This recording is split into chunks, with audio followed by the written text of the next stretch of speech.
আলহামদুলিল্লাহ আজকের তারাবি সেহরি ইফতারি ডান ডান ডান। अबे साले কিরে বন্ধু তুই কি করতাছ? আর বেটা স্টোরি দিলাম। ইয়াল্লা বন্ধু তাহলে আমার তো বিশাল বড় ঝামেলা লেগে গেছে গা। কি হইছে?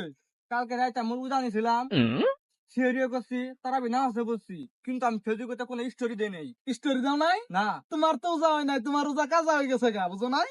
ইয়াল্লা বন্ধু তাই তো কই, কালকে দেখলাম কিছু পোলাপান ফেসবুকে সমান স্টোরি মারতাছে, কল আলহামদুলিল্লাহ প্রথম নামাজ শেষ, আলহামদুলিল্লাহ প্রথম সিঁড়ি শেষ। হ, ওরা তো মারবো, আমিও তো মারছি, কেরে মারছি বুঝো না? ইল্লা না মারলে উজা হয় না, তোমার উজা নাই নি। হসপিটাল দিলাম, দে দে স্টোরিটা মার। Realme 325s। ঠিক আছে। আলহামদুলিল্লাহ সিঁড়ি ডান ডান ডান। 10টা এই যে আমি কালকে স্টোরি দিছিলাম, দেখ 37টা কমেন্ট, 90টা লাইক পড়ছে। দেখ একদম কি লেখছে, ভাই আপনি তো কনফার্ম জান্নাতি। আল্লাহ জান্নাত তুই তো জান্নাতি তো মু হ্যাঁ। ইল্লে স্টোরি দিলে মানুষ জান্নাতি রোজা হয়। আর কি লেখছে, আলহামদুলিল্লাহ ভাই আপনি তো মনে হয় 3 বেলা খাইয়ে রোজা রাখছেন। খাই বেলা তুই 3 বেলা খামু কে? 2 বেলা খাই আমি, যা। আরে আমিও 2 বেলায় খাই, 2 বেলা খাইলে কিছু হবে না।